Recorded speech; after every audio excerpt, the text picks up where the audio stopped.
전라남도 화순군 도안면 천불산자락 깊숙한 곳에 운주사라는 절이 있습니다.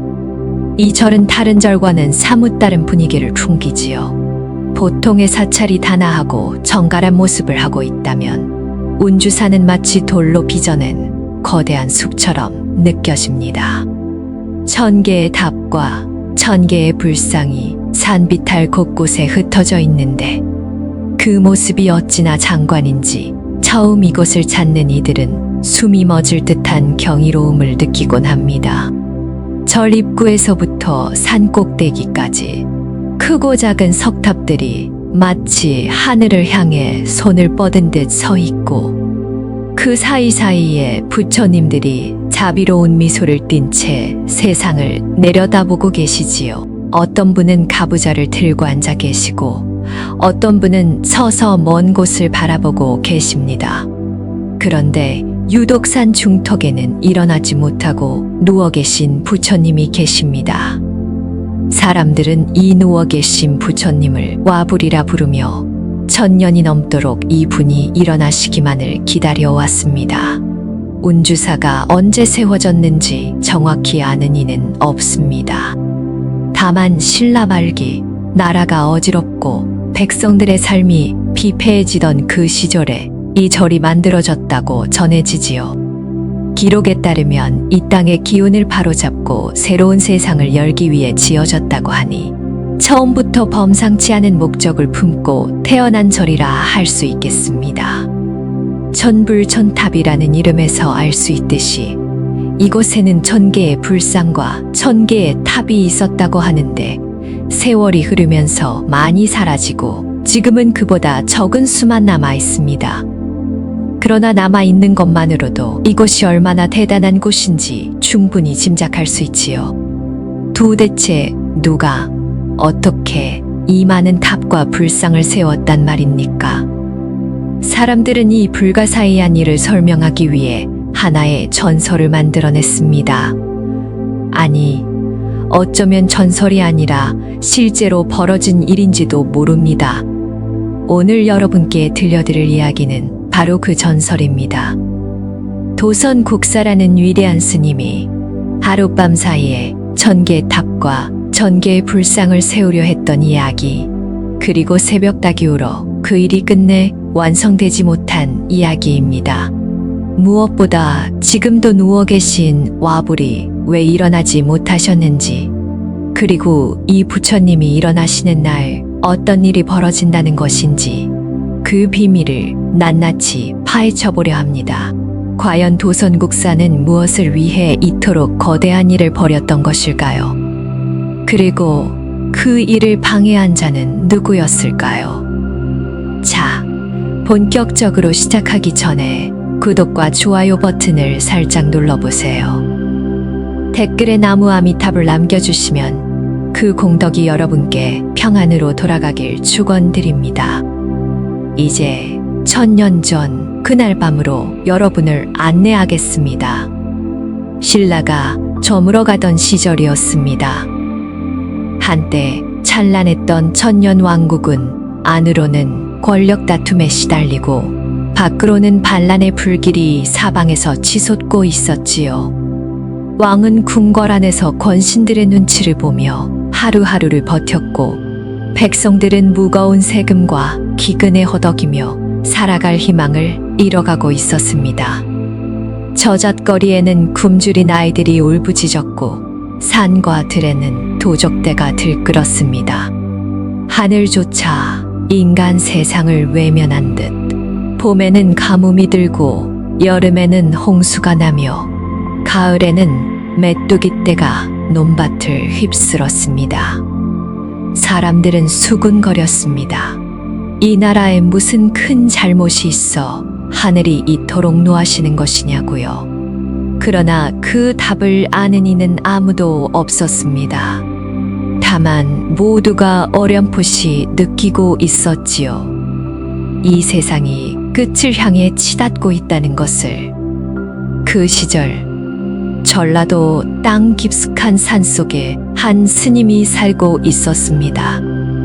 이름은 도선이라 하였고 사람들은 그를 도선국사라 불렀지요.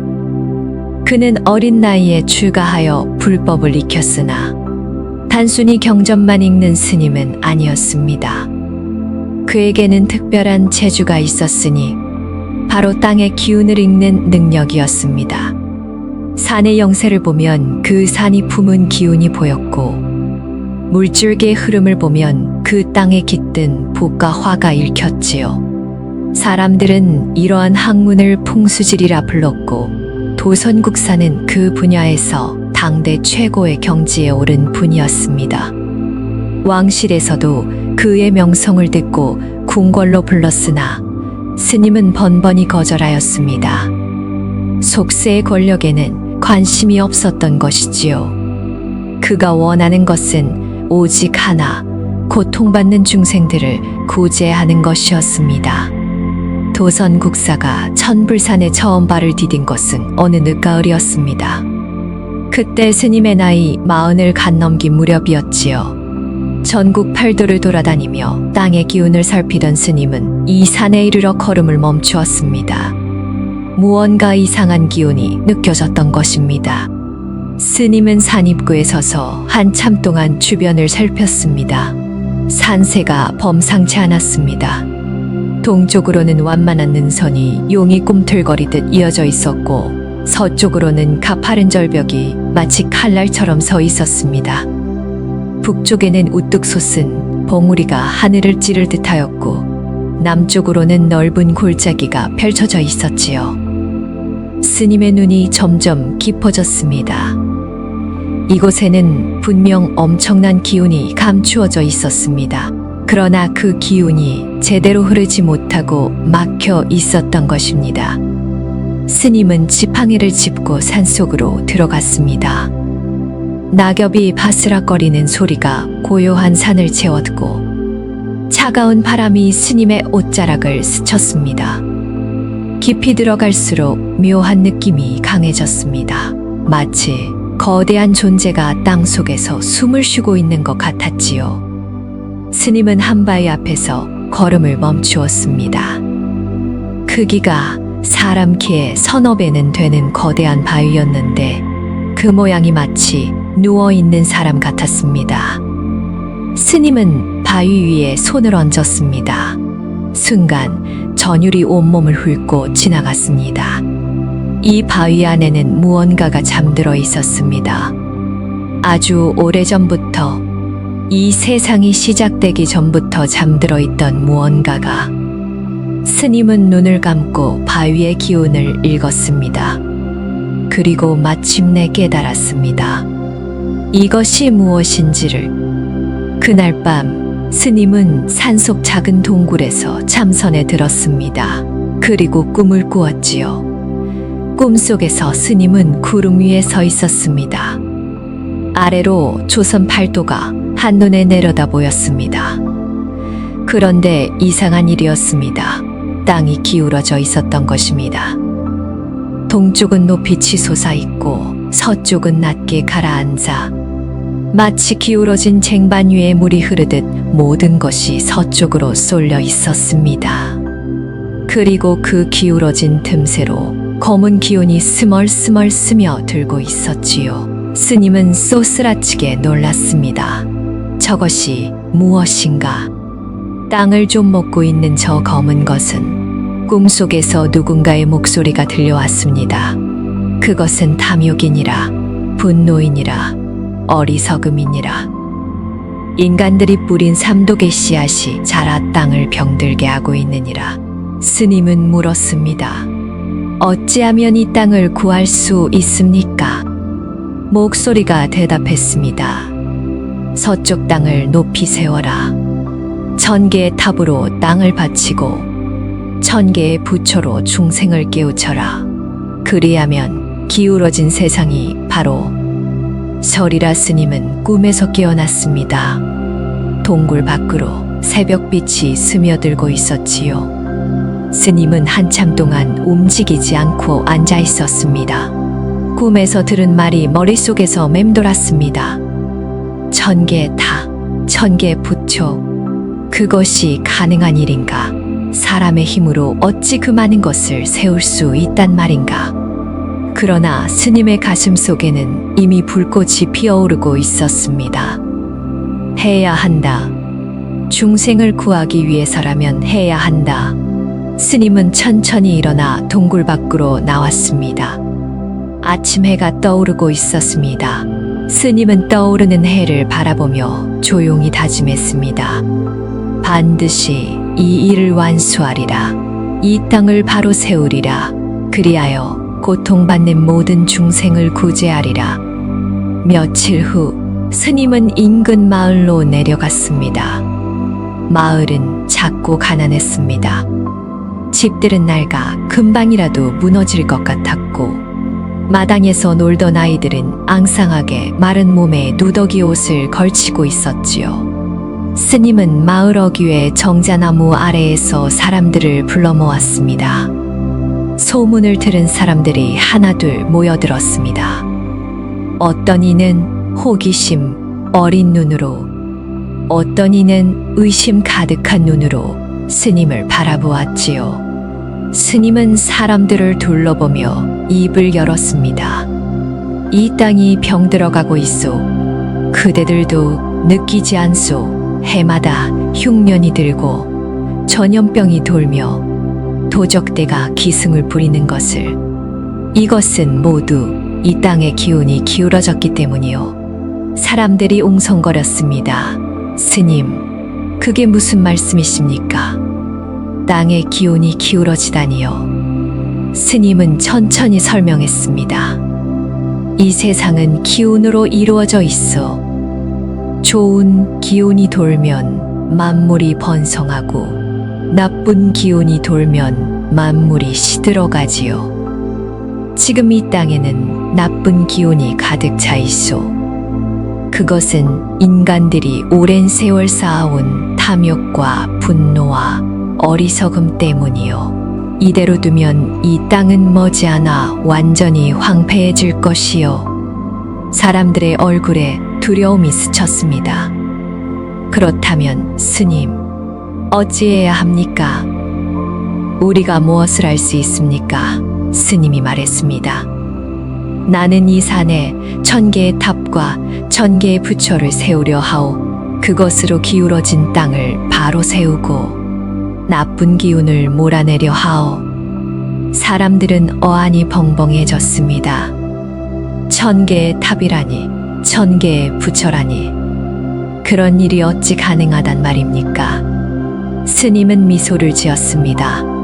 불가능해 보이는 일도 마음을 모으면 가능해지는 법이요. 나에게는 방법이 있소. 다만 그대들의 믿음과 협력이 필요할 뿐이요. 그때 군중 속에서 한 노인이 앞으로 나왔습니다. 그는 마을에서 가장 나이가 많은 촌노였지요. 스님, 저는 살아오면서 많은 것을 보았습니다. 하지만 스님처럼 허황된 말을 하는 분은 처음 봅니다. 1000개의 탑을 세우려면 수십 년이 걸릴 것입니다. 스님이 살아계시는 동안에 그 일을 끝낼 수 있을 것 같습니까? 스님은 조용히 대답했습니다. 수십 년이 아니요. 단 하룻밤에 끝낼 것이요. 노인이 어이없다는 듯 웃음을 터뜨렸습니다. 하룻밤이라니요. 스님, 제정신이십니까? 그러나 스님의 눈빛은 조금도 흔들리지 않았습니다. 노인장, 이 세상에는 인간의 눈에 보이지 않는 것들이 있소. 인간의 손이 닿지 않는 곳에서 움직이는 힘이 있소. 나는 그 힘을 빌려 이 일을 해낼 것이요. 다만 그대들이 한 가지만 지켜주면 돼요. 노인이 물었습니다. 그것이 무엇입니까? 스님이 말했습니다. 내가 일을 하는 밤, 그 어떤 닭도 새벽이 오기 전에 울어서는 안 돼요. 닭이 울면 일이 멈추게 돼요. 그러니 그날 밤 마을의 모든 닭을 잘 지켜달라는 것이요. 사람들은 서로의 얼굴을 바라보았습니다. 말도 안 되는 이야기였지만 스님의 눈빛에서 뿜어져 나오는 진지함에 아무도 함부로 비웃지 못했지요. 노인이 고개를 끄덕였습니다. 스님이 원하시는 대로 해보겠습니다. 하지만 만약 실패하신다면 이 마을에 다시는 얼굴을 비치지 마십시오. 스님은 마을 사람들과 약속을 정한 뒤 다시 산으로 돌아갔습니다. 그리고 그날부터 이상한 일이 벌어지기 시작했지요. 스님은 매일 밤 홀로 산을 오르내렸습니다. 달빛 아래에서 땅을 살피고 바위를 어루만지며 알 수 없는 주문을 외웠습니다. 인근 마을 사람들 중에는 한밤중에 산에서 이상한 빛이 번쩍이는 것을 본 이도 있었고 기이한 소리를 들은 이도 있었습니다. 어떤 이는 산봉우리에서 푸른 불꽃이 춤추는 것을 보았다고 했고 어떤 이는 땅속에서 쿵쿵거리는 소리가 났다고 했지요. 사람들은 두려움에 휩싸였습니다. 저 스님이 도대체 무슨 일을 꾸미고 있는 것인가? 혹시 요괴가 아닌가? 우리를 속이려는 것이 아닌가? 그러던 어느 날 마을의 한 젊은이가 용기를 내어 스님을 찾아갔습니다. 그의 이름은 석돌이라 하였고 마을에서 가장 완력이 세고 담이 큰 청년이었지요. 석돌은 스님이 머물고 있는 동굴 앞에 서서 큰 소리로 외쳤습니다. 스님, 저는 마을 사람 석돌입니다. 말씀드릴 것이 있습니다. 한참 후에야 스님이 동굴에서 나왔습니다. 스님의 얼굴은 몹시 수척해 보였습니다. 며칠째 제대로 먹지도 자지도 못한 것이 분명했지요. 무슨 일이냐? 스님이 물었습니다. 석돌은 잠시 망설이다가 입을 열었습니다. 스님, 솔직히 말씀드리겠습니다. 마을 사람들 중에는 스님을 의심하는 이가 많습니다. 하룻밤에 1000개의 탑을 세운다는 것이 도저히 믿기지 않기 때문입니다. 저도 마찬가지입니다. 하지만 저는 직접 눈으로 확인하고 싶습니다. 스님이 하시는 일이 무엇인지. 스님은 한참 동안 젊은이를 바라보았습니다. 그 눈빛에는 피로와 함께 깊은 결의가 담겨 있었지요. 스님이 천천히 입을 열었습니다. 네가 알고자 한다면 보여주겠다. 다만 네가 본 것을 남들에게 함부로 말해서는 안 된다. 알겠느냐? 석돌은 고개를 끄덕였습니다. 스님은 젊은이를 데리고 산속 깊은 곳으로 들어갔습니다. 한참을 걸어 도착한 곳은 너른 공터였습니다. 그런데 그곳에는 이미 수많은 바위들이 모여 있었습니다. 크기도 모양도 제각각인 바위들이 마치 누군가 일부러 모아놓은 것처럼 질서정연하게 놓여 있었지요. 석돌은 놀라서 물었습니다. 스님, 이 많은 바위를 누가 여기에 모아놓은 것입니까? 스님이 말했습니다. 이 산의 돌들이 스스로 모인 것이다. 석돌은 믿을 수 없다는 듯 눈을 크게 떴습니다. 돌이 스스로 모였다고요? 그것이 가능한 일입니까? 스님은 고개를 끄덕였습니다. 모든 것에는 영혼이 깃들어 있느니라. 이 바위들도 마찬가지다. 나는 그 영혼들에게 부탁하였고 그들은 내 부탁을 들어준 것이다. 석돌은 아직도 반신반의하는 표정이었습니다. 그러자 스님은 젊은이에게 손짓을 하며 말했습니다. 잘 보아라. 스님은 두 손을 모으고 눈을 감았습니다. 그리고 낮은 목소리로 무언가를 읊조리기 시작했지요. 그것은 경전의 구절 같기도 하고 주문 같기도 했습니다. 처음에는 아무 일도 일어나지 않았습니다. 석돌은 이게 무슨 속임수인가 하고 생각했지요. 그런데 갑자기 땅이 흔들리기 시작했습니다. 처음에는 미세한 떨림이었으나 점점 더 강해지더니 나중에는 서 있기 힘들 정도가 되었지요. 석돌은 무릎을 꿇고 땅에 손을 짚었습니다. 그리고 그때 믿을 수 없는 광경이 눈앞에 펼쳐졌습니다. 바위들이 움직이고 있었던 것입니다. 크고 작은 바위들이 마치 살아있는 것처럼 스르르 미끄러져 이동하기 시작했습니다. 어떤 바위는 굴러가고 어떤 바위는 들어올려지듯 공중에 떴다가 다른 바위 위에 내려앉았지요. 바위들은 서로 부딪히며 깎여 나갔고 어느새 탑의 형태를 갖추어 가고 있었습니다. 석돌은 두 눈을 의심했습니다. 이것이 현실인가? 아니면 꿈인가? 한참이 지난 후 땅의 흔들림이 멈추었습니다. 석돌이 고개를 들어보니 눈앞에는 돌탑 하나가 서 있었습니다. 제법 그럴듯한 모양이었지요. 스님은 이마에 송골송골 맺힌 땀을 닦으며 말했습니다. 이것이 내가 할 일이다. 하룻밤 사이에 이 일을 1000번 반복하면 1000개의 탑이 세워지는 것이다. 석돌은 아직도 정신을 차리지 못한 채 물었습니다. 그러면 불상은요? 불상도 이렇게 만드시는 것입니까? 스님은 고개를 끄덕였습니다. 그렇다. 다만 불상은 탑보다 더 정교한 작업이 필요하다. 그래서 나는 도움을 청했다. 석돌이 물었습니다. 도움이라니요? 누구의 도움 말씀입니까? 스님은 잠시 말을 멈추었다가 대답했습니다. 이 산에 깃든 영물들이다. 그들이 도와주기로 했다. 석돌은 그날 밤 동굴에서 스님과 함께 지냈습니다. 스님은 밤새 다양한 준비를 했지요. 이상한 부적을 그리고 향을 피우고 경을 읽었습니다. 석돌은 곁에서 그 모습을 지켜보며 점점 경외심을 느끼게 되었습니다. 이 스님은 보통 사람이 아니구나. 진정으로 이 땅을 구하려는 분이구나. 새벽녘이 되어서야 스님은 잠시 눈을 붙였습니다. 석돌도 한쪽 구석에서 잠이 들었지요. 그런데 꿈속에서 석돌은 이상한 것을 보았습니다. 산 전체가 빛나고 있었습니다. 그리고 그 빛 속에서 수많은 존재들이 움직이고 있었지요.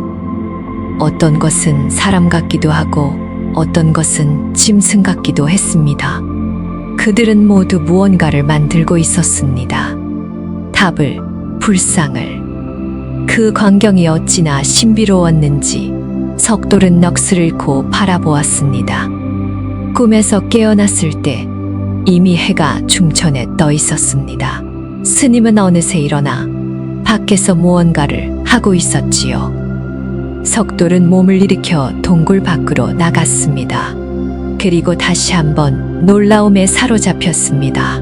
동굴 앞 공터에 수십 개의 바위가 더 모여 있었던 것입니다. 밤새 누가 가져다 놓은 것이 분명했습니다. 석돌은 스님에게 물었습니다. 스님, 이것은 누가 가져온 것입니까? 스님은 산을 바라보며 말했습니다. 산신령께서 보내주신 것이다. 그분이 이 일을 돕겠다고 하셨다. 석돌은 머리가 어지러웠습니다. 산신령이라니. 정말로 그런 존재가 있단 말인가? 스님은 젊은이의 어깨에 손을 얹으며 말했습니다. 아직 믿기 어렵겠지. 하지만 머지않아 네 눈으로 직접 보게 될 것이다. 그때까지 조금만 기다려라. 그날 이후로 석돌은 스님의 심부름꾼이 되었습니다. 마을에 내려가 필요한 물건을 구해오고 스님의 말씀을 마을 사람들에게 전하는 일을 맡았지요. 그러면서 석돌은 점점 더 스님을 믿게 되었습니다. 스님은 입이 무겁고 행동이 신중했으며 하루도 빠짐없이 수행에 정진했습니다. 그런 분이 사람들을 속일 리 없었지요. 어느 날 스님은 석돌에게 말했습니다. 이제 준비가 거의 끝났다. 보름 뒤 그럼날 밤에 일을 시작할 것이다. 석돌은 긴장된 목소리로 물었습니다. 그날 밤 제가 무엇을 하면 됩니까? 스님이 대답했습니다. 마을의 닭들을 단속하는 일이다. 모든 닭을 가두어 두고 절대로 새벽이 오기 전에 울지 못하게 해야 한다. 만약 한 마리라도 울면 모든 일이 수포로 돌아간다. 석돌은 고개를 끄덕이며 다짐했습니다. 걱정하지 마십시오. 제가 반드시 지키겠습니다. 보름의 시간이 순식간에 흘러갔습니다. 마을 사람들은 반신반의하면서도 스님의 말대로 준비를 했지요. 집집마다 닭장을 튼튼히 보수하고 닭들이 밖으로 나오지 못하게 자물쇠를 채웠습니다. 아이들에게는 그날 밤 절대로 밖에 나가지 말라고 당부했고, 어른들은 밤새 잠을 자지 않고 지키기로 했습니다. 석돌은 마을을 돌아다니며 최종 점검을 했습니다. 모든 것이 순조로웠습니다. 다만 한 가지, 석돌의 마음속에는 묘한 불안감이 자리하고 있었지요. 뭔가 잊고 있는 것이 있는 것 같은데 도무지 무엇인지 떠오르지 않았습니다. 석돌은 그 불안감을 애써 떨쳐내며 그댐 날을 기다렸습니다. 그날 저녁이 되었습니다. 하늘에는 구름 한 점 없었고 달이 지지 않아 사방이 칠흑같이 어두웠지요. 스님은 산 꼭대기에 올라 마지막 준비를 하고 있었습니다. 석돌은 마을에서 닭들을 지키고 있었고요. 밤이 깊어지자 기이한 일이 벌어지기 시작했습니다. 산에서 빛이 번쩍이기 시작한 것입니다. 처음에는 희미했으나 점점 더 밝아지더니 나중에는 밤하늘을 환하게 밝힐 정도가 되었지요. 마을 사람들은 그 빛을 보며 두려움에 떨었습니다. 저것이 무엇인가? 스님이 진정으로 신비한 일을 벌이고 있는 것인가? 아니면 무슨 재앙이 닥치려는 것인가? 그러나 석돌은 떨리는 가슴을 붙잡고 자신의 자리를 지켰습니다. 스님을 믿어야 한다. 내가 해야 할 일을 해야 한다. 그렇게 기나긴 밤이 시작되었습니다. 자정이 되자 산 전체가 진동하기 시작했습니다. 처음에는 미세한 떨림이었으나 점점 그 강도가 세졌지요. 마을에서도 땅이 흔들리는 것을 느낄 수 있었습니다. 집들이 덜컹거리고 그릇들이 부딪히며 소리를 냈습니다. 사람들은 불안에 휩싸여 서로의 손을 꽉 잡았지요. 아이들은 울음을 터뜨렸고 노인들은 나무 아미타불을 외며 염주를 굴렸습니다. 그때 누군가 외쳤습니다. 저기 보세요. 산을 보세요. 사람들이 산쪽을 바라보았습니다. 그리고 모두 입을 다물지 못했지요. 산이 빛나고 있었습니다. 아니, 산 전체가 불타오르는 것처럼 보였습니다. 그러나 그것은 불이 아니었습니다. 빛이었습니다. 하얀 빛, 푸른 빛, 금빛이 어우러져 산을 휘감고 있었던 것입니다. 스님은 산 꼭대기에서 두 손을 하늘로 들어 올리고 있었습니다. 그의 입에서는 끊임없이 진언이 흘러나왔지요. 옴마니반 메훔, 옴마니반 메훔. 그 소리가 산을 타고 퍼져나갔습니다. 그리고 그 소리에 맞추어 기이한 일이 벌어지고 있었습니다. 땅 속에서 바위들이 솟아올랐습니다. 크고 작은 바위들이 마치 씨앗에서 싹이 트듯 땅을 뚫고 나왔지요. 그리고 그 바위들은 허공에 떠올라 빙글빙글 돌며 서로 맞물리기 시작했습니다. 탁! 바위가 바위 위에 쌓이는 소리가 밤하늘에 울려 퍼졌습니다. 1개, 2개, 10개, 20개 답이 세워지고 있었습니다. 순식간에 수십 개의 답이 산 비탈에 늘어섰습니다. 하지만 그것은 시작에 불과했습니다. 스님이 진언의 가락을 바꾸자 또 다른 일이 벌어졌지요. 공기가 일렁이더니 그 속에서 무언가가 나타났습니다. 처음에는 희미한 형체에 불과했으나 점점 윤곽이 뚜렷해지더니 마침내 그 정체가 드러났습니다. 그것은 사람이었습니다.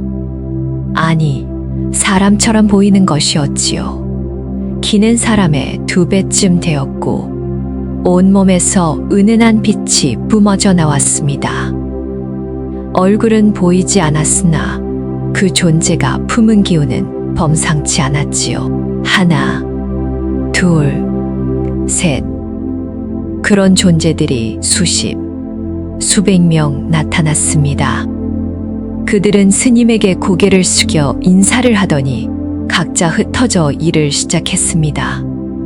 그들이 손을 뻗어 바위를 만지면 바위는 마치 찰흙처럼 부드러워져 형태가 변했습니다.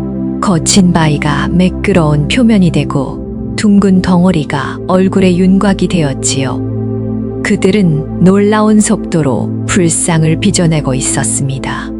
앉은 부처, 선 부처, 미소 짓는 부처, 명상하는 부처, 각양각색의 부처님이 탄생하고 있었습니다. 스님은 그 광경을 바라보며 가슴이 벅차올랐습니다. 되고 있다. 천불천탑이 세워지고 있다. 이대로라면 새벽이 오기 전에 모든 것을 완성할 수 있을 것이다. 스님은 더욱 힘을 모아 진언을 외쳤습니다. 옴마니반메흠, 옴마니반메흠. 그 목소리가 산을 울리고 하늘을 울리고 땅을 울렸습니다. 한편 마을에서는 석돌이 닭들을 지키고 있었습니다. 닭들은 불안한 듯 꼿꼿대거리며 날개를 퍼덕였지요. 땅의 진동과 하늘의 빛이 그들을 자극하고 있었던 것입니다. 석돌은 닭장 앞을 서성이며 계속해서 확인했습니다. 자물쇠는 단단히 채워져 있는가? 닭장에 구멍은 없는가? 모든 것이 완벽해 보였습니다. 그러나 석돌의 마음속에는 여전히 불안이 가시지 않았지요. 아까부터 계속 느껴지는 이 불길한 예감은 무엇인가? 무언가 잘못되고 있는 것은 아닌가? 석돌은 고개를 저었습니다. 괜한 걱정이다. 스님을 믿어야 한다. 그렇게 생각하며 석돌은 자신의 자리를 지켰습니다. 밤이 깊어갈수록 산에서 벌어지는 일은 더욱 장대해졌습니다. 이미 수백 개의 탑이 세워졌고 수백 개의 불상이 완성되었지요. 그 모습은 장관이었습니다. 산 전체가 탑과 불상으로 뒤덮여 마치 다른 세상처럼 보였습니다. 하늘에서 내려다보면 마치 별들이 땅에 내려앉은 것 같았을 것입니다. 스님은 지치지 않았습니다. 아니, 지칠 수가 없었지요. 지금 이 순간을 위해 평생을 준비해 왔으니까요. 스님의 눈에는 불꽃이 타오르고 있었습니다. 조금만 더 힘을 내면 된다. 새벽이 오기 전에 모든 것을 끝낼 수 있다. 그때 스님은 무언가 이상한 것을 느꼈습니다. 공기가 달라지고 있었지요. 어떤 불길한 기운이 스멀스멀 다가오고 있었습니다. 스님은 진언을 멈추고 주위를 둘러보았습니다. 빛나는 존재들도 손을 멈추고 어딘가를 바라보고 있었지요. 스님이 그들의 시선을 따라가 보니 산 저편에서 검은 안개가 피어오르고 있었습니다. 그 안개는 빠르게 퍼져나가며 빛을 삼키고 있었습니다. 스님의 얼굴이 굳어졌습니다. 저것은 무엇인가? 누군가 방해하고 있는 것인가? 스님은 즉시 결계를 쳤습니다. 그러나 검은 안개는 결계를 비웃기라도 하듯 스르르 스며들어왔지요. 안개 속에서 목소리가 들려왔습니다. 도선, 네가 하려는 일이 무엇인지 나는 안다. 스님은 소리쳤습니다. 누구냐? 정체를 밝혀라. 목소리가 웃음을 흘렸습니다. 나를 모르겠느냐? 나는 이 땅에 깃든 어둠이다. 네가 몰아내려는 바로 그것이다. 탐욕과 분노와 어리석음이 만들어낸 검은 기운이 형체를 얻은 것이란 말인가? 목소리가 계속되었습니다. 어리석은 중아, 네가 아무리 탑을 세우고 부처를 빚은들 이 땅의 어둠은 사라지지 않는다. 왜냐하면 어둠은 인간의 마음속에서 자라는 것이기 때문이다. 인간이 존재하는 한 어둠도 존재할 것이다. 스님이 외쳤습니다. 그렇기 때문에 중생을 깨우쳐야 하는 것이다. 천불천탑이 완성되면 중생들의 마음에 빛이 들 것이다. 검은 목소리가 비웃었습니다. 그래서 네가 마지막으로 빚으려는 것이 그것이냐? 누워있는 부처, 일어나면 세상을 바꾼다는 그 부처. 스님은 입술을 깨물었습니다. 검은 존재가 그것을 알고 있었던 것입니다. 목소리가 말했습니다. 나는 그것만은 허락하지 않겠다. 그 부처가 일어나면 나의 존재 자체가 위태로워지기 때문이다. 스님은 두 손을 모아 인을 맺었습니다. 물러가라. 어둠의 것이여. 부처님의 가피가 너를 물리칠 것이다. 그러나 검은 목소리는 웃기만 했습니다. 그래, 물리쳐 보아라. 네가 할 수 있다면. 검은 안개가 스님을 향해 몰려왔습니다. 스님은 온몸에 힘을 모아 진언을 외쳤습니다. 옴마니 반매흠. 옴마니. 스님의 몸에서 금빛이 뿜어져 나와 안개와 부딪혔습니다. 금빛과 검은빛이 허공에서 격렬하게 충돌했지요. 그 여파로 산이 흔들리고 나무들이 쓰러졌습니다. 빛나는 존재들도 스님을 도우려 달려왔습니다. 그들은 검은 안개를 향해 빛의 창을 던졌고 빛의 벽을 세웠습니다. 그러나 검은 안개는 쉽게 물러나지 않았습니다. 오히려 더욱 짙어지며 사방을 뒤덮었지요. 스님은 이를 악물었습니다. 이대로는 안 된다. 시간이 없다.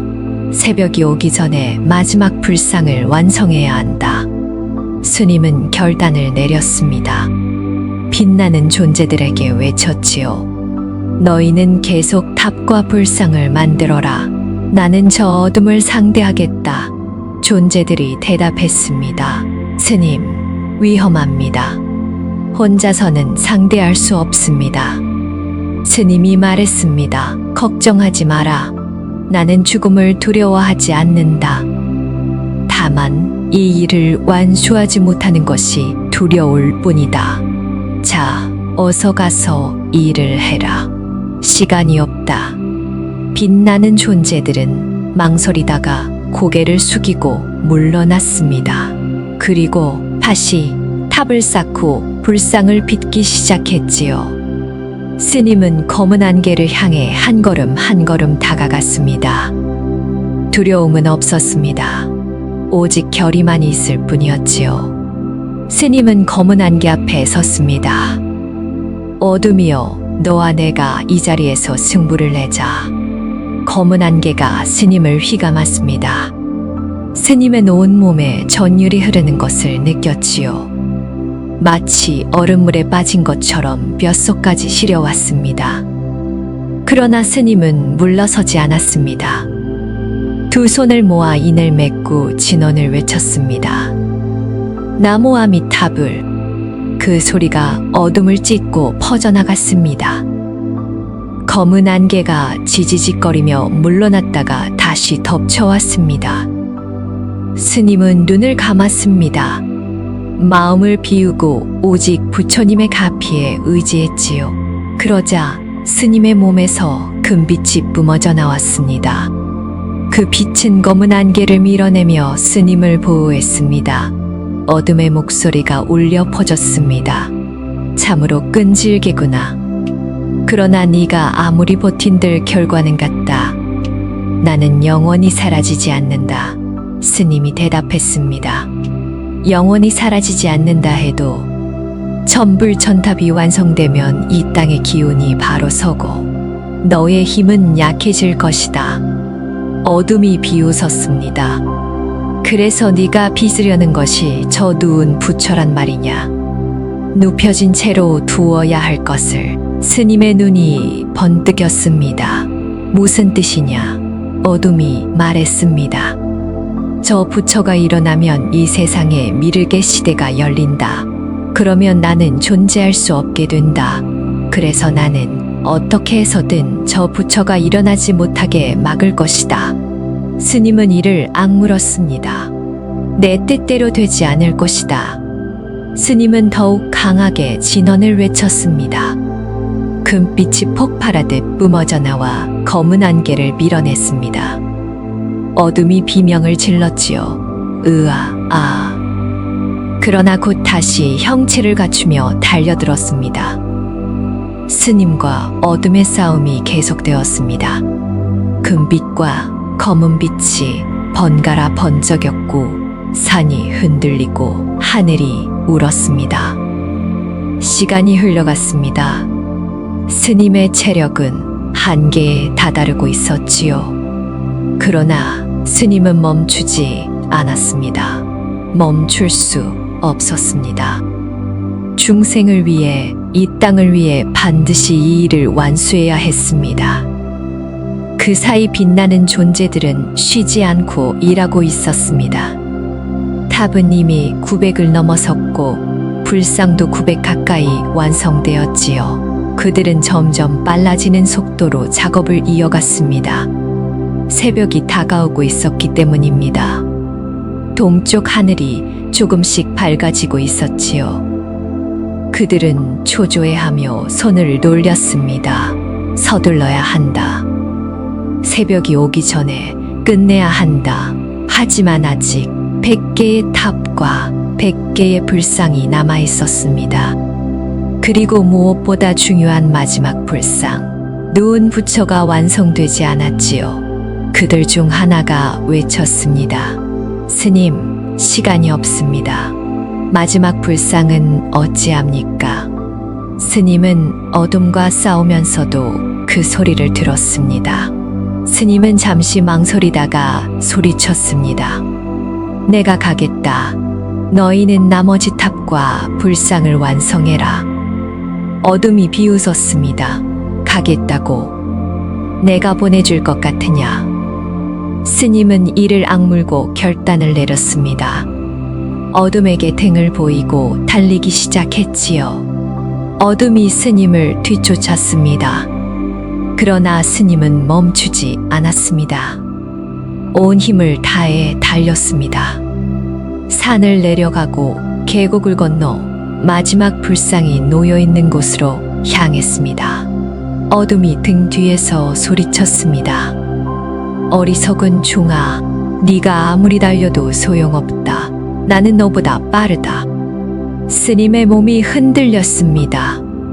어둠의 손길이 스님의 등을 스쳤지요. 차가운 기운이 온몸을 훑고 지나갔습니다. 스님은 비틀거리면서도 계속 달렸습니다. 눈앞에 마지막 불상이 보였습니다. 거대한 바위가 누워 있었지요. 아직 부처의 형상을 갖추지 못한 채 그저 바위로 남아 있었습니다. 스님은 그 앞에 무릎을 꿇었습니다. 두 손을 바위 위에 얹었지요. 그리고 남은 모든 힘을 쏟아부었습니다. 바위가 빛나기 시작했습니다.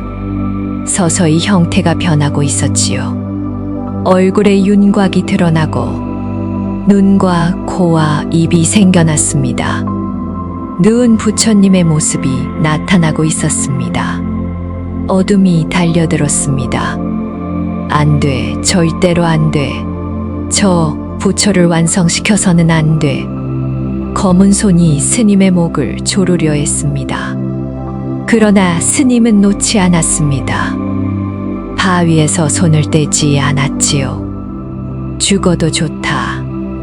이것만은 완성시켜야 한다. 스님의 눈에서 눈물이 흘러내렸습니다. 부처님이시여, 제게 힘을 주소서. 중생을 구하기 위해, 이 땅을 바로 세우기 위해 제게 힘을 주소서.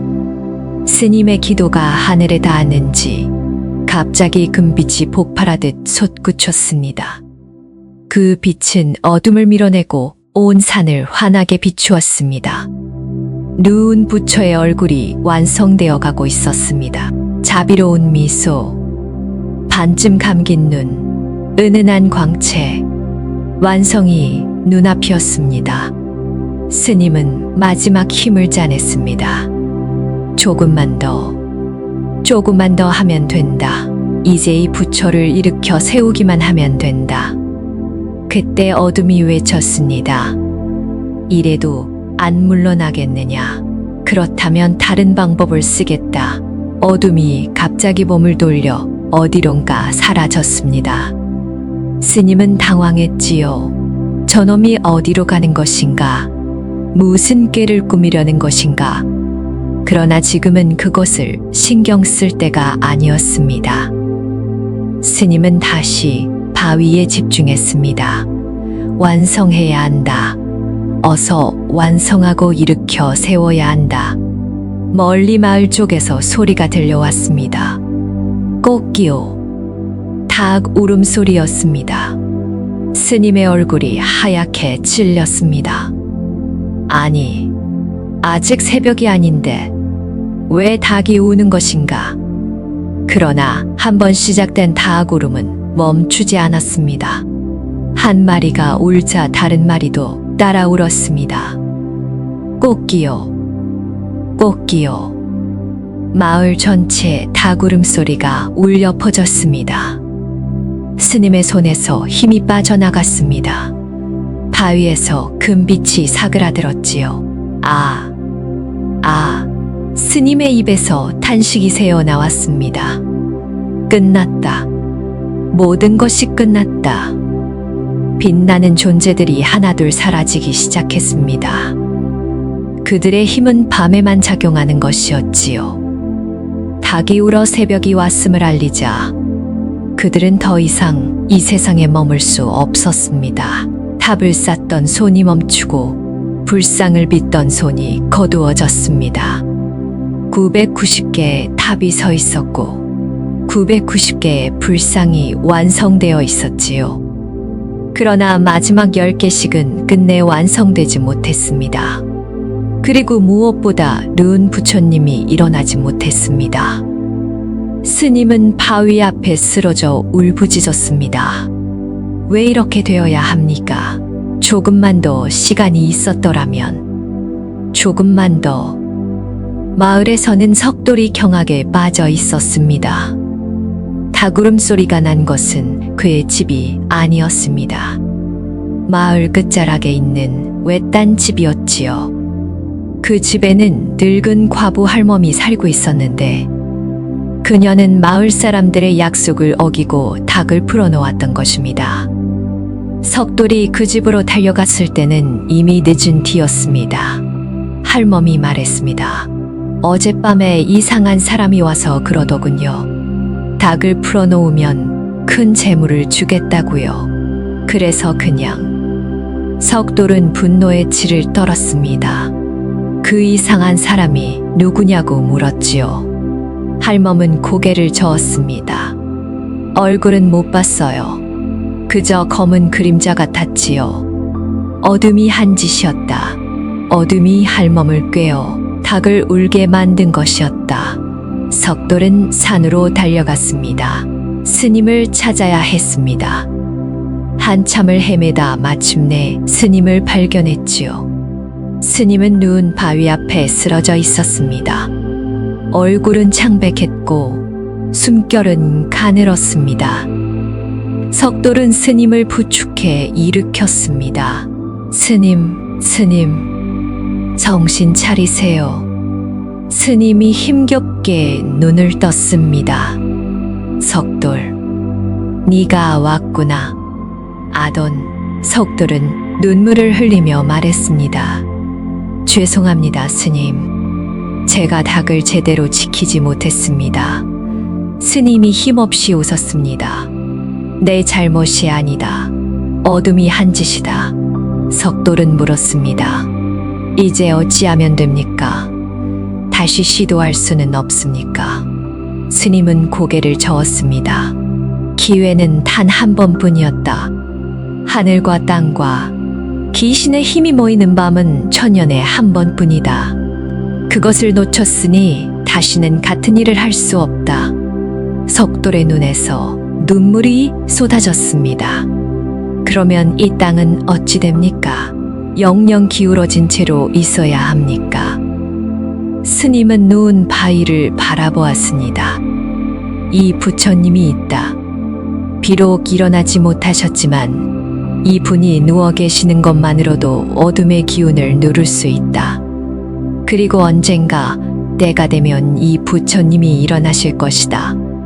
석돌이 물었습니다. 언제입니까? 그때가 언제입니까? 스님은 하늘을 바라보며 말했습니다. 중생의 마음이 바뀔 때다. 탐욕을 버리고 분노를 버리고 어리석음을 버릴 때 이 부처님은 스스로 일어나실 것이다. 그리고 미륵의 시대가 열릴 것이다. 아침 해가 산 위로 떠올랐습니다. 붉은 빛이 산 비탈을 물들였지요. 그 빛 아래 990개의 탑과 990개의 불상이 고요히 서 있었습니다. 비록 완전하지는 않았지만 그것만으로도 장엄한 광경이었습니다. 스님은 그 모습을 바라보며 쓸쓸히 웃었습니다. 완성하지 못했지만 그래도 이만큼은 해냈다. 이것으로 이 땅의 기운이 조금은 바로 서겠지. 스님은 석돌에게 기대어 일어섰습니다. 그리고 누운 부처님에게 삼배를 올렸습니다. 부처님 용서하십시오. 제가 모자라 이 일을 완성하지 못했습니다. 하지만 언젠가 부처님께서 일어나시는 날, 이 땅에 진정한 평화가 찾아오기를 기원합니다. 그날 이후 스님은 이 산에 절을 세우고 머물렀습니다. 절의 이름은 운주사라 하였지요. 구름이 머무는 절이라는 뜻이었습니다. 스님은 남은 생을 이곳에서 보내며 중생들을 가르치고 부처님의 말씀을 전했습니다. 그리고 사람들에게 말했지요. 이 부처님이 일어나시는 날을 기다리거라. 그날이 오면 새로운 세상이 열릴 것이다. 그때까지 탐욕을 버리고 분노를 버리고 어리석음을 버려야 한다. 그것이 우리가 할 수 있는 일이다.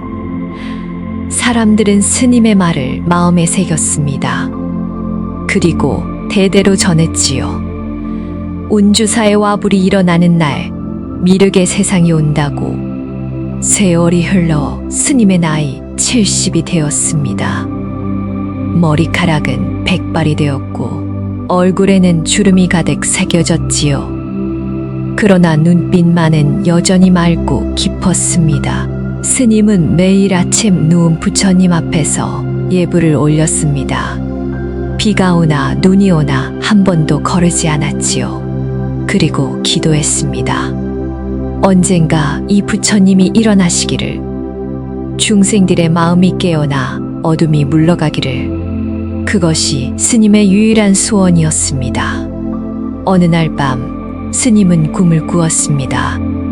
꿈속에서 스님은 젊은 시절의 모습으로 돌아가 있었습니다. 그리고 눈앞에는 검은 형체가 서 있었지요. 다시 만났구나 도선. 그것은 어둠이었습니다. 스님은 물었습니다. 왜 나를 찾아왔느냐? 어둠이 말했습니다. 내게 진실을 알려주려고 왔다. 스님이 눈살을 찌푸렸습니다. 무슨 진실이냐? 어둠이 웃었습니다. 너는 나를 물리치려 했지. 그러나 너는 한 가지를 모르고 있었다. 나는 너와 별개의 존재가 아니라는 것을. 스님은 충격을 받았습니다. 무슨 뜻이냐? 어둠이 말했습니다. 내가 어디서 왔는지 아느냐? 나는 인간의 마음에서 자라난 것이다. 탐욕과 분노와 어리석음이 쌓이고 쌓여 형체를 얻은 것이 바로 나다. 그러니 나를 없애려면 인간을 없애야 한다. 그것이 가능하겠느냐? 스님은 입술을 깨물었습니다. 그렇다면 어둠은 영원히 사라지지 않는다는 말이냐? 어둠이 말했습니다. 그렇다. 하지만 그것이 나쁜 것만은 아니다. 어둠이 있기에 빛이 있는 것이다. 내가 없으면 부처도 없다. 스님은 고개를 저었습니다. 그렇다 해도 어둠 때문에 중생들이 고통받고 있기 때문이다. 어둠이 한숨을 쉬었습니다. 어리석은 중이여. 네가 아무리 노력해도 세상에서 고통은 사라지지 않는다. 그것이 세상의 이치이기 때문이다. 스님이 말했습니다. 고통이 사라지지 않는다 해도 줄일 수는 있다. 그것이 내가 하려는 일이다. 어둠이 고개를 끄덕였습니다. 좋다. 그렇게 믿고 싶다면 믿어라. 하지만 한 가지만 기억해라. 저 누운 부처가 일어나는 것은 내가 막는 것이 아니다. 스님이 물었습니다. 그것이 무슨 뜻이냐? 어둠이 말했습니다. 저 부처가 일어나지 못하는 것은 인간들의 마음 때문이다. 인간들이 탐욕을 버리지 않고 분노를 버리지 않고 어리석음을 버리지 않는 한 저 부처는 영원히 누워 있을 것이다. 내가 막지 않아도. 스님은 그 말을 듣고 한동안 말이 없었습니다. 그것이 진실이었기 때문입니다. 결국 문제는 바깥의 어둠이 아니라 안의 어둠이었습니다. 인간의 마음 속에 있는 탐욕과 분노와 어리석음. 그것을 없애지 않는 한 세상은 바뀌지 않습니다. 스님이 물었습니다. 그렇다면 어찌 해야 한단 말이냐? 중생들의 마음을 어찌 바꿀 수 있단 말이냐? 어둠이 대답했습니다. 그것은 네가 알아서 할 일이다. 나는 다만 진실을 알려주러 왔을 뿐이다. 그러면서 어둠은 사라졌습니다. 스님은 꿈에서 깨어났지요. 스님은 밤새 잠을 이루지 못했습니다. 어둠의 말이 머릿속에서 맴돌았기 때문입니다. 인간의 마음을 바꾸는 것, 그것이 어찌 가능한 일인가? 천년이 걸려도 될까 말까 한 일이 아닌가? 스님은 좌절감에 빠졌습니다. 평생을 바쳐 이 일을 해왔건만 결국 아무것도 바뀌지 않은 것인가? 천불천탑을 세웠건만 와불은 여전히 누워있고 세상은 여전히 어지럽지 않은가? 스님의 눈에서 눈물이 흘러내렸습니다. 부처님이시여, 저는 어찌 해야 합니까? 길을 잃었습니다. 어둠 속에서 헤매고 있습니다. 그때 어디선가 목소리가 들려왔습니다.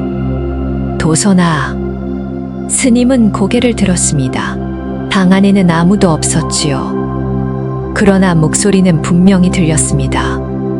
도선아, 왜 절망하느냐? 스님은 주위를 두리번거리며 물었습니다.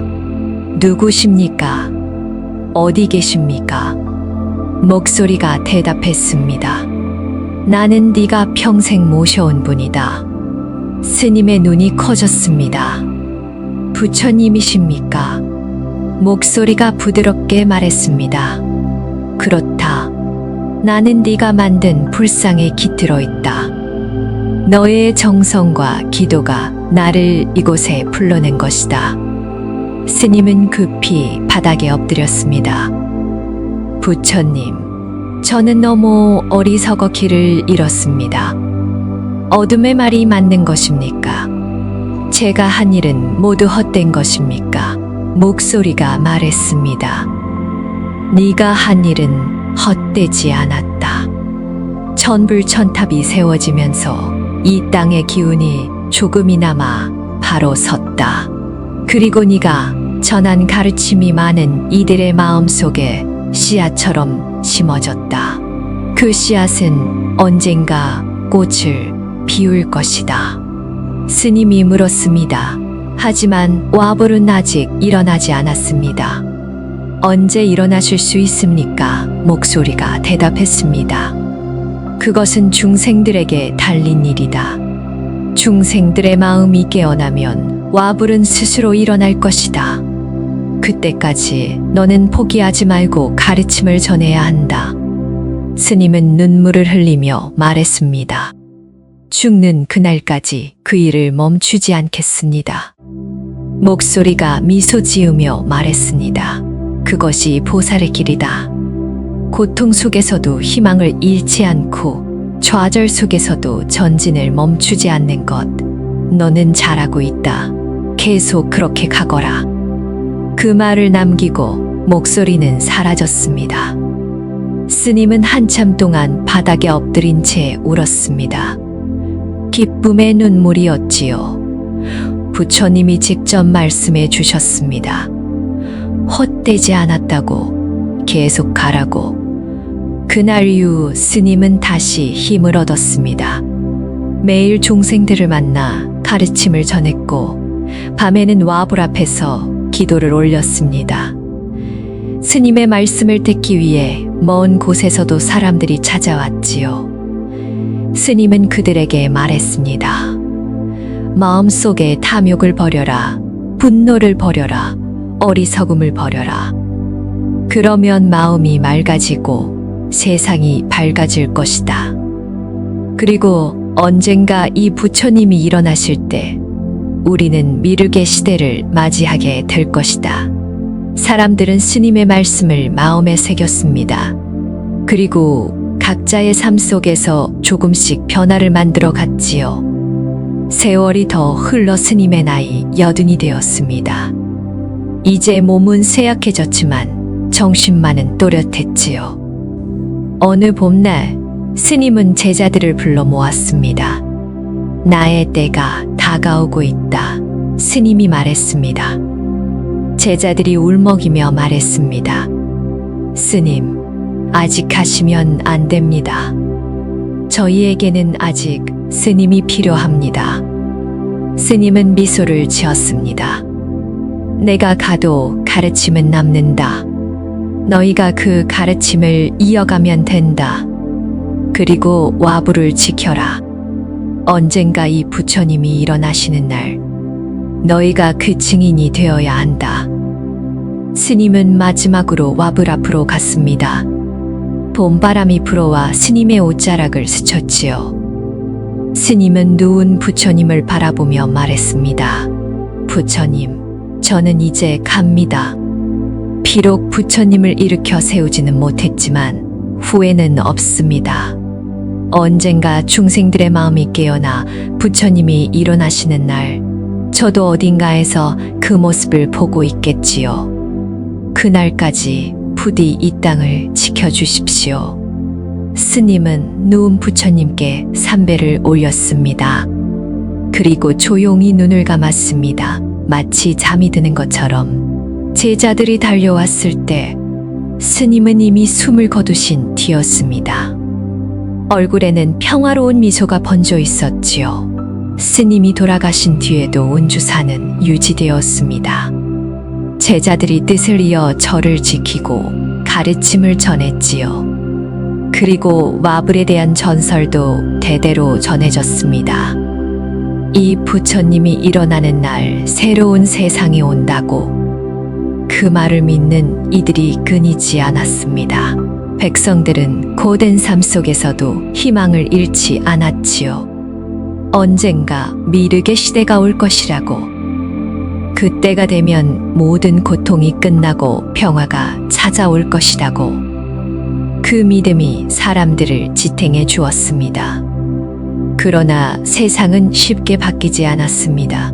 신라가 멸망하고 고려가 세워졌지만 백성들의 삶은 여전히 고달팠지요. 전쟁이 일어나고 기근이 들고 전염병이 돌았습니다. 사람들은 고통 속에서 부르짖었습니다. 부처님, 언제 일어나십니까? 언제 우리를 구해주십니까? 그러나 와불은 여전히 누워 있었습니다. 1000년이 지나도 또 1000년이 지나도 마치 깊은 잠에 빠진 것처럼, 마치 때를 기다리는 것처럼 고려가 멸망하고 조선이 세워졌습니다. 새로운 왕조는 유교를 숭상하고 불교를 억압했지요. 많은 절들이 폐사되고 스님들이 쫓겨났습니다. 운주사도 예외가 아니었습니다. 한때 수백 명의 스님이 머물던 절이 텅 빈 채 방치되었지요. 탑들은 무너지고 불상들은 이끼에 덮였습니다. 사람들의 발길도 끊겼습니다. 운주사는 세상에서 잊혀져 갔습니다. 그러나 와불만은 변함이 없었습니다. 천년 전 도선국사가 빗담한 그 모습 그대로 산빛 아래 누워 있었지요. 비가 내리면 비를 맞고 눈이 오면 눈에 덮였습니다. 거친 바람에 깎이고 따가운 햇볕에 달궈졌습니다. 그래도 와불은 꿋꿋이 그 자리를 지켰습니다. 마치 세상이 바뀌기를 기다리는 것처럼, 마치 중생들의 마음이 깨어나기를 기다리는 것처럼 조선 중기 운주사의 한 승려가 찾아왔습니다. 그의 이름은 서운이라 하였고 젊은 나이에 출가하여 전국을 떠돌며 수행하는 운수납자였지요. 서운은 전설처럼 전해지는 운주사의 천불천탑을 직접 보고 싶어 이곳을 찾아왔습니다.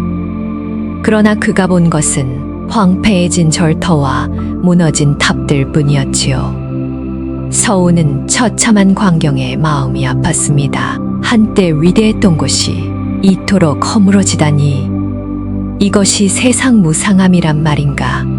서운은 폐허가 된 절을 둘러보다가 산빛 아래 누워있는 거대한 형체를 발견했습니다. 처음에는 그것이 무엇인지 알아보지 못했지요. 이끼와 풀로 뒤덮여 있었기 때문입니다. 서운이 조심스럽게 이끼를 걷어내자 얼굴이 드러났습니다. 부처님의 얼굴이었습니다. 자비로운 미소를 띤 채 하늘을 향해 누워 계신 서운은 가슴이 뭉클해졌습니다. 이것이 전설에서 들은 와불이구나. 일어나지 못한 채 천년을 누워 계신 부처님이구나. 서운은 와불 앞에 무릎을 꿇고 오래도록 기도를 올렸습니다.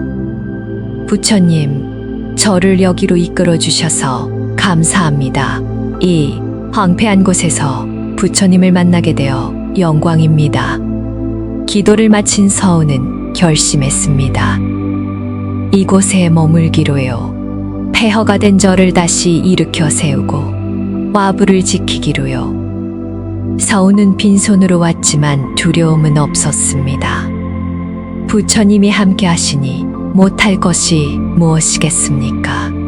서운은 홀로 절터를 정리하기 시작했습니다. 무너진 돌담을 쌓아 올리고 넘어진 불상을 세웠지요. 날마다 땀 흘려 일하고 밤에는 기도를 올렸습니다. 힘든 일이었지만 보람이 있었습니다. 조금씩 절의 형체가 되살아나고 있었으니까요. 인근 마을에 소문이 퍼졌습니다. 버려진 운주사에 이상한 스님이 와서 절을 되살리고 있다고요. 호기심 많은 이들이 찾아와 구경하기도 하고 마음씨 좋은 이들이 음식을 가져다 주기도 했지요.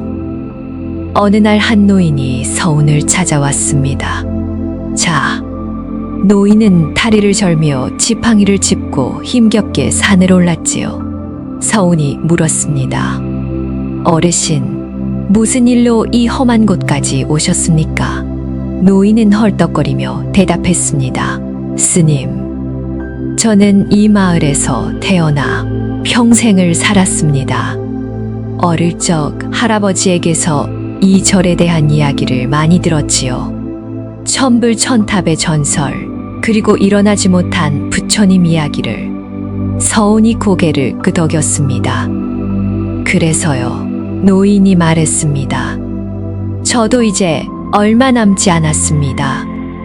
죽기 전에 한 번만이라도 그 부처님을 뵙고 싶었습니다. 서운은 노인을 와불 앞으로 안내했습니다.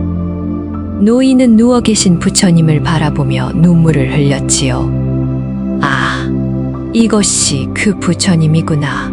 할아버지께서 말씀하셨던. 노인은 힘겹게 무릎을 꿇고 절을 올렸습니다. 부처님, 제 평생 소원은 부처님께서 일어나시는 것을 보는 것이었습니다. 하지만 이제 때가 되었으니 그 소원을 포기합니다. 다음 생에는 꼭 부처님께서 일어나시는 것을 보게 해주십시오.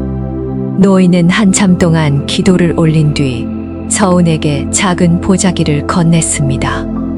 이것은 제가 평생 모은 재산입니다. 얼마 되지 않지만 저를 되살리는 데 보태십시오. 서운은 깊이 절을 올렸습니다. 어르신의 정성을 반드시 부처님께 전하겠습니다. 노인은 만족스러운 얼굴로 산을 내려갔지요. 그리고 며칠 뒤 노인이 세상을 떠났다는 소식이 들려왔습니다. 서운은 노인을 위해 천도제를 올리며 기도했습니다. 부처님, 이 어르신을 극락으로 인도해 주십시오. 그리고 다음 생에는 꼭 미륵의 시대에 태어나게 해 주십시오. 서운의 기도가 하늘에 닿았는지 그날 밤 별똥별이 하늘을 가로질러 떨어졌습니다. 서운은 20년 넘게 운주사를 지켰습니다. 혼자 시작한 일이었지만 나중에는 몇몇 제자들도 생겼지요.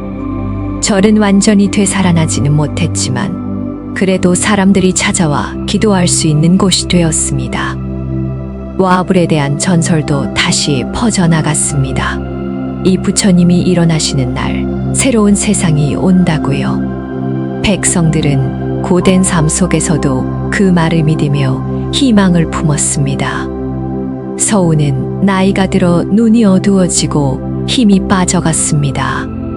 그래도 매일 와불 앞에서 예불 올리는 것을 거르지 않았지요. 어느 겨울밤 서운은 와불 앞에서 기도를 올리다가 깜빡 잠이 들었습니다. 꿈속에서 서운은 젊은 시절에 도선국사를 만났습니다. 도선국사는 미소를 지으며 말했습니다. 서운, 네가 이 절을 지켜주어 고맙다. 서운은 놀라 물었습니다. 스님이 도선국사님이십니까? 도선국사가 고개를 끄덕였습니다. 그렇다. 나는 1000년 전 이 절을 세운 자다. 서운이 물었습니다. 스님, 와불은 언제 일어나실 수 있습니까? 1000년이 지났는데도 아직. 도선국사는 쓸쓸히 웃었습니다. 그것은 중생들에게 달린 일이다. 중생들의 마음이 바뀌지 않는 한 와불은 일어나지 못한다. 서운이 탄식했습니다. 그렇다면 영영 일어나지 못하시는 것입니까? 인간의 마음이 어찌 쉽게 바뀌겠습니까? 도선국사가 말했습니다. 포기하지 마라. 1000년이 걸리든 만년이 걸리든 언젠가는 중생들의 마음이 깨어날 것이다. 그때까지 우리는 기다려야 한다. 그것이 보살의 길이다. 서운은 꿈에서 깨어났습니다. 밤은 깊었고 와불은 여전히 조용히 누워 계셨지요. 서운은 부처님을 바라보며 미소를 지었습니다. 그래, 기다리면 된다. 1000년이든 만년이든. 부처님께서 일어나시는 날까지 서운은 눈을 감았습니다. 그리고 그대로 잠이 들었지요. 영원히 깨어나지 않는 깊은 잠으로. 다음 날 아침 제자들은 와불 앞에서 미소 짓고 있는 서운의 모습을 발견했습니다. 마치 꿈속에서 좋은 것을 본 듯한 평화로운 얼굴이었지요. 세월은 물 흐르듯 지나갔습니다. 조선이 멸망하고 새로운 시대가 열렸습니다. 세상은 빠르게 변했지요. 쇠로 만든 말이 달리고 하늘을 나는 것이 생겨나고 낮처럼 밝은 밤이 찾아왔습니다. 그러나 운주사는 여전히 그 자리에 있었습니다. 천불천탑은 많이 사라지고 줄었지만 남아있는 것만으로도 여전히 장엄했지요. 그리고 와불은 변함없이 누워 계셨습니다. 1000년 전 그날 밤처럼, 마치 때가 되기를 기다리는 것처럼. 지금도 운주사를 찾는 이들이 있습니다. 전설을 듣고 온 이들, 기도하러 온 이들, 그저 구경 삼아 온 이들. 그들은 산빛 아래 늘어선 탑과 불상을 바라보며 감탄합니다. 그리고 와불 앞에서 걸음을 멈추지요. 누워 계신 부처님을 바라보며 생각합니다. 정말로 이 부처님이 일어나시면 새로운 세상이 오는 것일까요? 어떤 이는 묻습니다. 왜 이 부처님은 아직도 일어나지 못하신 것입니까? 1000년이면 충분히 긴 시간 아닙니까? 그 물음에 답할 수 있는 사람은 없습니다. 다만 전설이 전해줄 뿐이지요. 도선국사께서 말씀하셨다고 합니다. 이 부처님이 일어나시는 것은 중생들의 마음에 달려 있다고요. 탐욕을 버리고 분노를 버리고 어리석음을 버릴 때 이 부처님은 스스로 일어나신다고요. 그러니 와불이 아직 일어나지 못하신 것은 우리의 마음이 아직 바뀌지 않았기 때문입니다. 우리는 여전히 탐욕에 사로잡혀 있고 분노에 불타고 있으며 어리석음에 빠져 있습니다. 그런 우리를 보며 부처님은 일어나지 못하시는 것입니다. 아니, 어쩌면 일어나지 않으시는 것인지도, 중생들이 스스로 깨어날 때까지 기다리시는 것인지도요. 이 이야기를 듣고 나면 마음이 무거워질지도 모릅니다. 우리의 잘못으로 부처님이 일어나지 못하신다니요. 그러나 다르게 생각하면 희망이기도 합니다. 우리가 바뀌면 부처님이 일어나신다는 뜻이니까요. 지금 당장은 아니더라도 언젠가 우리의 마음이 충분히 맑아지면 그날 와불은 천천히 몸을 일으키실 것입니다. 그리고 미륵의 시대가 열릴 것입니다. 모든 고통이 사라지고 평화가 찾아오는 그런 세상이요. 천불천탑의 비밀, 그리고 와불의 전설을 들려드렸습니다. 도선국사께서 하룻밤 사이에 1000개의 탑과 부처를 세우려 하셨으나 새벽닭 이후로 그 일이 완성되지 못했다는 이야기였지요. 마지막 와불은 끝내 일어나지 못한 채 1000년을 누워 계십니다. 그러나 그것은 끝이 아닙니다. 기다림입니다. 중생들의 마음이 깨어나기를 기다리시는 것입니다. 지금 이 순간에도 운주사에 가면 와불을 만나실 수 있습니다. 비록 누워 계시지만 그 얼굴에는 자비로운 미소가 번져 있지요. 마치 우리에게 말씀하시는 것 같습니다. 포기하지 마라. 천천히 가거라. 언젠가 네 마음이 맑아지면 나는 일어날 것이다. 이 이야기가 여러분의 마음에 작은 울림으로 남기를 바랍니다. 세상이 아무리 어지럽고 힘들어도 희망을 잃지 마십시오. 마음속의 탐욕을 조금씩 버리고 분노를 조금씩 내려놓고 어리석음에서 조금씩 벗어나십시오. 그것이 우리가 와불을 일으켜 세우는 방법입니다. 그것이 미륵의 시대를 앞당기는 운주사의 와불은 지금도 기다리고 계십니다. 우리가 깨어나기를, 우리가 변하기를, 그래서 마침내 일어나실 수 있기를 1000년을 기다리셨고 앞으로도 기다리실 것입니다. 우리가 준비될 때까지 과연 그날이 오기는 할까요? 그것은 우리에게 달린 일입니다. 이 이야기가 여러분의 마음에 깊은 감동으로 남았기를 바라며 댓글에 나무 아미탑을 한 번씩 남겨주시면서 도선국사님의 뜻과 1000년을 기다리신 와불의 자비를 함께 기리는 것은 어떨까요? 오늘도 영상 끝까지 시청해 주셔서 감사합니다. 오늘 영상이 재미있으셨다면 구독과 좋아요 부탁드립니다.